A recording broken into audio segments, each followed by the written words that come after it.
Olá pessoal, meu nome é André Pereira Vieira, sou consultor e professor da empresa Professor Antonieta Cursos e Capacitação. E neste vídeo vim falar sobre um assunto que é de grande valia para que a administração pública consiga comprar e contratar da maneira mais eficiente possível. Nós vamos falar hoje sobre um documento chamado Estudo Técnico Preliminar. Ele é um documento que vai trazer subsídios para a confecção do termo de referência, do projeto básico da sua licitação, traçando ali todos os critérios necessários para que a gente não esqueça de nada, para que a nossa administração possa contratar da forma mais efetiva possível. Então, vamos falar aqui sobre a importância. Coloquei ali necessidade do estudo técnico preliminar, né? Vamos aqui analisar alguns aspectos específicos dele. Primeiro, que o estudo técnico preliminar, apesar de estar em voga agora na nova lei de licitações, ele já era previsto desde 93 na lei 8666, aonde o artigo 6º da lei 8666, inciso 9, já trazia que para a confecção do projeto básico teria que ser feito um estudo técnico preliminar. Então, não é nada de muito novo, tá? Na esfera federal, nós temos também uma norma infralegal, que é a Instrução Normativa número 40 de 2020,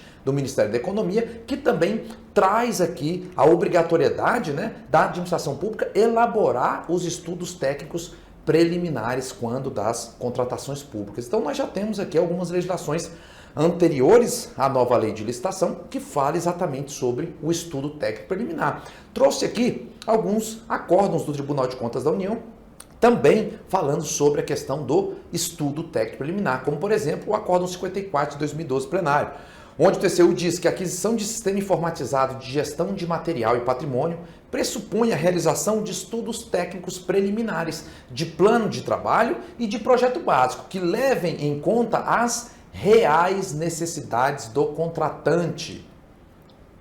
O estudo técnico preliminar, ele ajuda a administração exatamente o quê? A identificar o que de fato ela precisa. Então, como o TCU colocou ali, com base, né, nesse estudo técnico preliminar. Para quê? Para que a gente abra os olhos, para que a gente verifique o que de fato venha a atender a nossa administração. Outro acordo, 1496/2015 plenário. O planejamento para a licitação de soluções de tecnologia da informação exige, entre outros requisitos, a instituição de equipe de planejamento multidisciplinar e a realização de estudo técnico preliminar das necessidades da administração e das soluções disponíveis no mercado. É outro fato que o ETP ajuda a administração. A gente analisar as opções de mercado. Muita gente confunde pesquisa de preço com pesquisa de mercado. Pesquisa de preço é o procedimento que a administração pública vai fazer para saber quanto custa aquele bem ou aquele serviço. E a pesquisa de mercado é a pesquisa onde a administração vai atrás das informações, quais são as opções disponíveis no mercado para que ela escolha a que melhor vai atender a sua real necessidade. Então o ETP, ele ajuda a administração a exatamente a pensar fora da caixinha, verificar outras opções que vão atender às suas demandas. Outro acórdão, 1134/2017, segunda Câmara. A licitação conjunta de equipamentos e dos respectivos serviços de instalação, por ser exceção à regra geral do parcelamento, exige do órgão contratante a demonstração, por meio de estudos preliminares, de que a segregação da compra traria prejuízos aos fins pretendidos e de que a aquisição conjunta seria efetivamente a mais adequada em termos técnicos e econômicos. A regra é fazer a licitação por item. O estudo técnico preliminar, ele vai te ajudar a detectar se o melhor para a sua administração é comprar em conjunto ou separado. Se eu fizer a compra em conjunto, por lote, eu tenho que justificar, conforme preconiza a súmula 247 do Tribunal de Contas da União. Então o ETP, ele vai te trazer subsídio para que você deixe claro no processo o porquê de você agrupar os itens, por exemplo, em uma licitação. Ele vai te trazer subsídio para você detectar se é técnica e ou economicamente inviável licitar separadamente aqueles itens, certo? Então, o ETP, ele traz subsídios para a gente julgar objetivamente, pesquisar preços corretamente e identificar o que de fato atende à administração. É um dos grandes problemas enfrentados nas contratações públicas. Às vezes, nós definimos o objeto não de uma forma tão clara, tão precisa, e na hora do julgamento é que a gente verificou que faltou algo imprescindível para a gente ter o veredito. E aí acaba a licitação tendo que ser anulada. Pesquisar preços corretamente. Um dos grandes problemas da licitação também estão aqui nesta pesquisa de preços. Por quê? Porque às vezes a administração pública faz a pesquisa não com o objeto da contratação, mas sim com somente a descrição. E o objeto de uma compra governamental não é simplesmente a descrição daquilo que eu quero. É essa descrição aliada com as características, as obrigações, os critérios. Tudo isso influencia. Então, para a administração pública saber quanto é que vai custar aquela necessidade dela, ela tem que aliar com todas as exigências que serão feitas. E às vezes as exigências não são feitas por falta de um estudo técnico preliminar, para te alertar sobre o que realmente é necessário naquela contratação. Identificar o que de fato atende. Não são poucas as vezes aonde a administração pública compra ou contrata aquilo que não atende a ela como deveria atender ou não atende nada. Às vezes fica até estocado o material que foi comprado e não atendeu. Por quê? Falta de exatamente verificar quais são os requisitos mínimos. Então o ETP, ele traz isso tudo para que você, administrador público, tenha segurança na hora de confeccionar um processo. Já fazemos o ETP, se a gente for analisar, de forma automática. Ele é uma espécie de planejamento. Tudo que a gente vai fazer na nossa vida, nós já planejamos com uma certa antecedência, por mais curta que seja. E o ETP, o que acontece? Quando a gente vai elaborar, por exemplo, um termo de referência ou um projeto básico, as cláusulas desses instrumentos, elas têm que ser devidamente motivadas. Então, o objeto que está lá, você tem que demonstrar que ele existe, a forma de entrega, o prazo de entrega, as condições, os requisitos, as obrigações, porque senão corre-se o risco de você lançar um edital de licitação aonde o objeto não exista. E quando eu falo aonde o objeto não existe, não quer dizer que não existe aquela descrição. Por exemplo, a resma de papel. Mas às vezes ela não existe na forma que você quer comprar, com prazo de entrega, naquelas condições ou na unidade de fornecimento. Exemplo, se você colocar no seu edital que é uma resma com 517 folhas, não vai ter no mercado. Então, a gente já faz o ETP de forma automática. O que não se pode fazer é a administração fazer um processo para ver no que vai dar. Ah, deixa eu publicar para saber se tem ou não alguém interessado, se tem ou não mercado para isso. Eu não posso startar um processo de licitação sem deixar todo o ato motivado e conseguir provar que o que eu estou pedindo tem como ser realizado pela sociedade, pelo particular. Senão, sob pena de eu atentar contra os princípios, né? Primeiro, da legalidade, que eu estou praticando os atos sem a devida motivação, da economicidade, da eficiência. Então, licitar é muito sério, eu não posso fazer para ver no que vai dar. E o estudo técnico preliminar, ele traz esse subsídio que é tão necessário para que a gente tenha mais eficiência administrativa. Vejamos o que a nova lei, a Lei 14.133, trouxe sobre o estudo técnico preliminar. No seu artigo 6º, inciso 20, ela diz assim: estudo técnico preliminar é um documento constitutivo da primeira etapa do planejamento. Olha a importância deste instrumento. Planejamento já é importante. Planejamento já é prévio. O ETP é a primeira etapa deste planejamento. Então, olha o grau de importância que tem esse instrumento no seu processo de contratação. E que caracteriza? O interesse público envolvido. Ele vai te ajudar a exatamente exteriorizar a sua real necessidade. O que é que precisa ser corrigido? O que vocês estão necessitando com aquela compra, com aquela contratação daquele serviço? E a sua melhor solução. Então, olha só o ETP, o que ele faz? Ele vai trazer para a gente a melhor solução e não a mais barata. Muita gente pensa que licitação, quando o critério é menor preço, nós vamos comprar o mais barato. E não é por aí. Nós vamos achar o melhor preço, a melhor solução. E o ETP vai te dar subsídio para isso aqui. E dá base ao anteprojeto, ao termo de referência ou ao projeto básico. Pessoal, o anteprojeto é uma peça técnica que dá subsídio para o projeto básico. E o termo de referência é o subsídio da modalidade de pregão. Então, tudo que a administração for comprar ou contratar vai ser listado em um termo de referência ou em um projeto básico. Notem que esses instrumentos são base do processo da contratação. E o ETP é base para a base. Vejam a importância deste elemento no seu processo de contratação pública. Ele é um elemento essencial para a base. Ah, André, mas o ETP não é obrigatório. Calma, nós vamos ver que realmente a legislação não traz essa obrigatoriedade para tudo, mas após a explanação, para vocês analisarem, fazerem um exame de consciência e verificarem se vale a pena ou não fazer uma contratação sem o estudo técnico preliminar. licitações fracassadas, objetos que não atendem. A tendência é virar coisa do passado.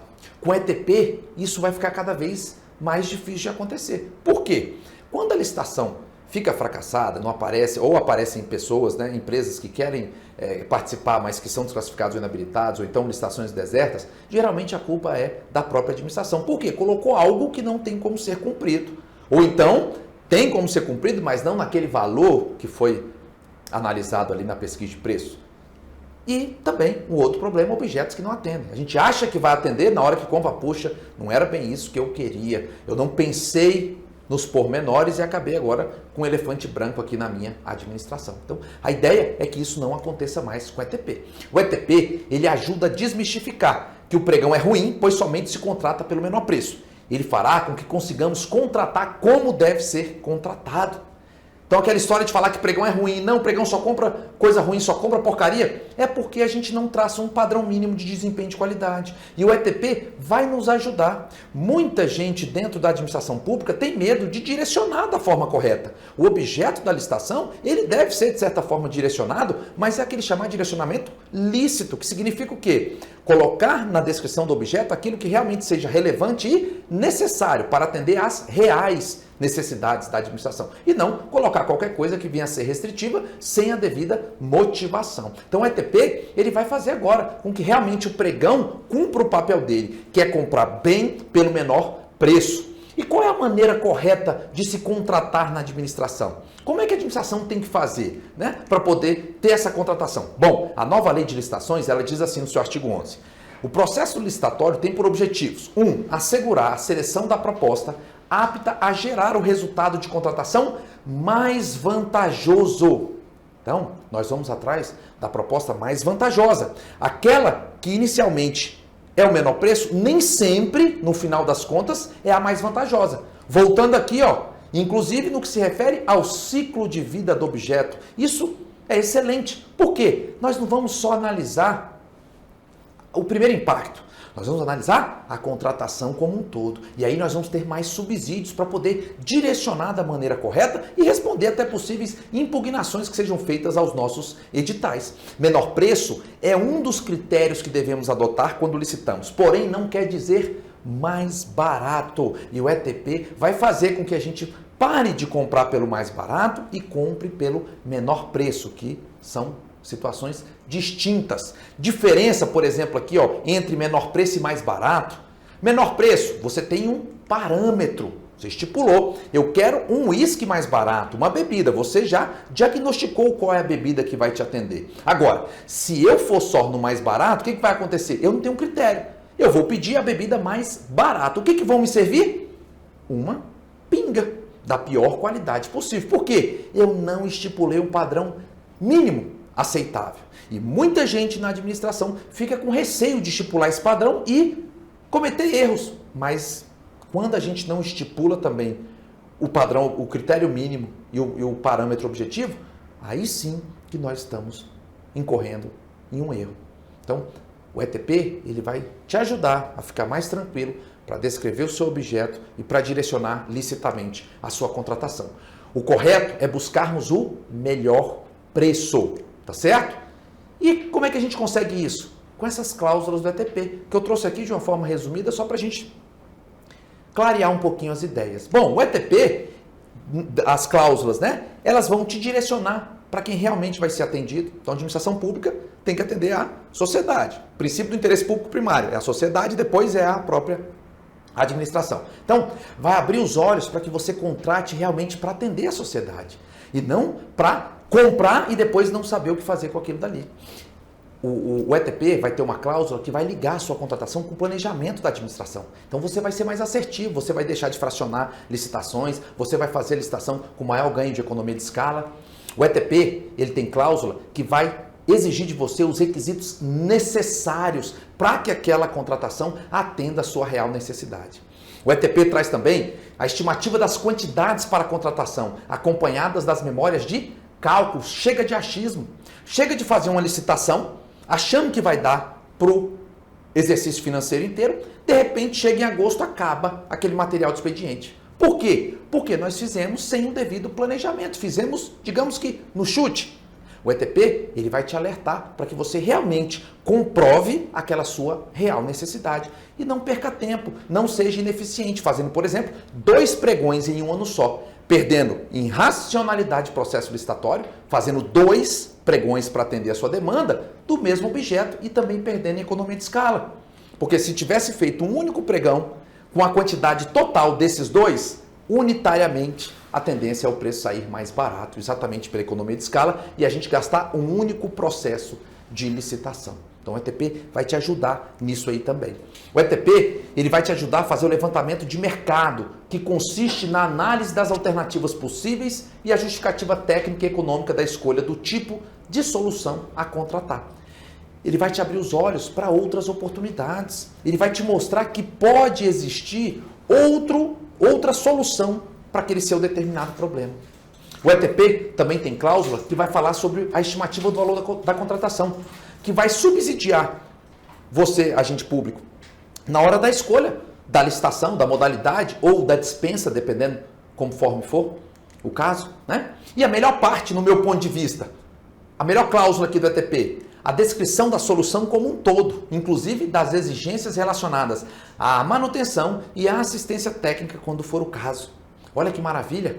Aqui ele vai exigir que você, agente público, descreva a solução como um todo e não só aquele primeiro impacto. Ou seja, vai trazer subsídio para que a gente saia do mais barato e venha para o melhor preço.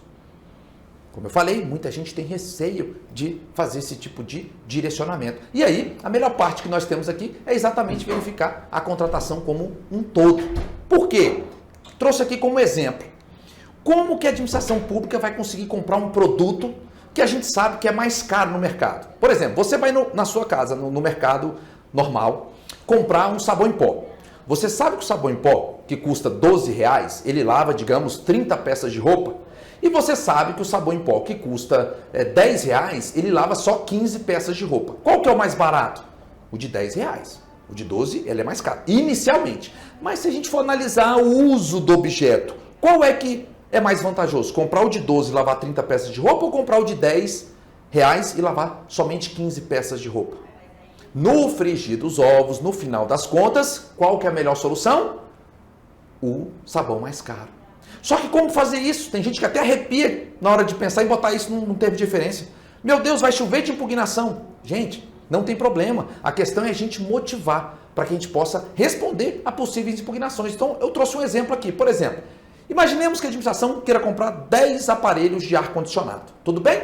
Aí a gente achou o aparelho da marca A tecnologia A, custa R$1.000 o aparelho. E temos o outro aparelho de outra tecnologia que custa R$2.000. Bom, por pregão, sem ETP, o que a gente ia comprar? O tipo A, não tinha nem o que discutir, né? Como é que você vai conseguir comprar um aparelho que custa o dobro do outro? Agora, com esta situação da gente ter que analisar a contratação como um todo e não só o requisito inicial, eu trouxe um exemplo aqui. Bom, o ar-condicionado tipo A, ele custa R$1.000, ele vai ter um consumo, os 10 aparelhos, de R$2.000 por mês. Ele vai ter uma manutenção aqui anual de R$6.000 e a durabilidade de 5 anos. O aparelho tipo B, ele custa R$2.000 o aparelho, o consumo dele é de R$1.000 por mês, a manutenção dele é de R$3.000 por ano, é metade do outro, e a durabilidade, vamos supor que também seja a mesma, de 5 anos. Se eu for analisar a contratação como um todo, ou seja, os 5 anos, o aparelho A, os 10 aparelhos, vão me custar ao todo R$160.000. 10 mil daqui são dos aparelhos, 120 mil de consumo de energia, 30 mil de manutenção, perfazendo o valor de 160. Se eu comprar o tipo B, ele vai me custar os aparelhos 20 mil, é mais caro do que o primeiro? Sim, mas olha a economia na energia. 60 mil de energia e mais 15 de manutenção, perfazendo o valor de 95. Aí eu pergunto, qual é a proposta, a solução mais vantajosa? A tecnologia tipo B, que dá menos manutenção e tem menos gasto de energia elétrica. O ETP, ele vai te trazer subsídio para fazer exatamente isso aqui. Na hora que você colocar lá no seu edital, por exemplo, que o ar-condicionado tem tal tecnologia, muita gente vai questionar, não, mas esse é o mais caro, esse não é o mais barato. Sim, Mas no final das contas, considerando o ciclo de vida do objeto, essa tecnologia é melhor e eu estou amparada na legalidade. Agora eu tenho um ETP que me ajuda a fazer isso daqui, tá certo? E cumprir o que a norma está dizendo, o artigo 11 da nova lei. O processo licitatório tem por objetivos assegurar a seleção da proposta apta a gerar o resultado de contratação mais vantajoso para a administração, inclusive no que se refere ao ciclo de vida do objeto. Chega de comprar mal, comprar porcaria. Chega de achar que não pode exigir certos detalhes na licitação. Eu não posso colocar nada que seja relevante ou desnecessário. E se eu sei que tem uma tecnologia que no final das contas, no ciclo de vida do objeto, vai me trazer o melhor custo-benefício, é ela que eu vou adquirir para a minha administração. Tá? Então, para mim, é a melhor cláusula ali do ETP. Outra cláusula são as justificativas para o parcelamento ou não da contratação, como nós vimos no exemplo do acórdão do Tribunal de Contas da União. Se você vier a agrupar, o ETP vai te trazer subsídios para você justificar isso no seu processo. Outra cláusula, providências a serem adotadas pela administração previamente à celebração do contrato, inclusive quanto à capacitação de servidores ou empregados para fiscalização e gestão contratual. Ele vai te alertar que o que você está comprando, está contratando, precisa de uma fiscalização e o que é necessário para poder fiscalizar aquele serviço ou aquele fornecimento. E se você não tiver condições, você vai verificar, opa, então antes de eu contratar, deixa eu talvez treinar um fiscal do contrato, ou talvez contratar alguém para subsidiar esse representante da administração, por exemplo, certo? E ele também traz cláusula aqui sobre as contratações correlatas e ou interdependentes. O que isso significa? Muitas vezes a administração pública pensa que vai resolver um problema com determinada solução. Na hora que compra aquilo, contrata, vê que precisa de uma outra contratação para aquilo fazer as vezes, para aquilo atender às necessidades. É igual mais ou menos você comprar uma televisão de 80 polegadas que estava na promoção. R$1.000 você pagou na televisão. Aí, por exemplo, você mora em Brasília. Brasília, a rede elétrica é 220 volts. Você comprou a televisão, estava num ótimo preço, aparentemente super vantajoso. Custava R$1.000, 80 polegadas a televisão. Mas ela não pode ser ligada na sua rede elétrica. Ah, mas aí tem transformador. Sim, mas o único transformador, vamos supor, que essa televisão aceita, custa R$7.000. Ou seja, você fez um planejamento para comprar uma TV de 1.000. Às vezes você nem tinha esse dinheiro, mas pela oportunidade você até pegou emprestado, parcelou, né, para poder comprar. E depois vai ver que precisava de um transformador que custa R$7.000. Então, o preço da sua contratação seria um 8. Se você tivesse feito um estudo técnico preliminar antes, você veria que não tinha condições de comprar aquela televisão e ia deixar essa, entre aspas, oportunidade passar. Então, o ETP vai te alertar para isso aqui também. O que você vai precisar em conjunto para aquela contratação ser assertiva para a sua administração. O ETP, ele te obrigará a pensar nas situações ocultas. Aquilo que a gente não pensa, aquilo que a gente deixa de lado. Trouxe um exemplo aqui. Sair de férias com a família numa van. Vocês já perceberam que o melhor de uma viagem, de uma festa, é esperar por ela? São aqueles preparativos, né? A gente tem aquele ano, fala, poxa, está chegando a época da viagem, está chegando o dia do casamento, do aniversário, seja lá da festa que a gente for fazer. Mas às vezes não sai do jeito que a gente quer. Não é verdade? Então, um exemplo, você vai sair de férias com a família. Fala, poxa, vamos todos numa van. Aí você está feliz, vai ver aquele tio que não vê há muito tempo, vai ver o primo, a prima, enfim. Quando começa a viagem, na primeira hora está tudo ok. Depois você começa a perceber o quê? Que tem um tio que ronca, tem uma tia que tem flatulência, tem um primo que gosta de rock, tem uma prima que não gosta de frio. E aí vai começar. Liga o ar-condicionado, tira o ar-condicionado. Muda a música, abre a janela, para ir ao banheiro, para...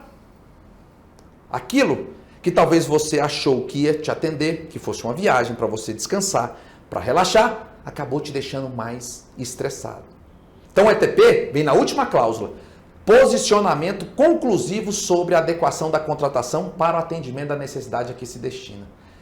Talvez se alguém te cutucar e falar, vem cá, você vai viajar mesmo de van com toda a sua família? Você lembra daquele seu tio que faz isso, daquela sua tia que faz aquilo, daquele que ronca? Será que você vai aguentar uma viagem, por exemplo, de Brasília ao Nordeste, 2 dias e meio, 3 dias dentro de uma van? Você vai aguentar isso daí? Talvez, se alguém te alertar, que é o ETP, você vai falar, poxa, realmente, eu vou de avião e encontro o pessoal lá. Vai ser mais saudável, vai atender a minha real necessidade. Tá certo?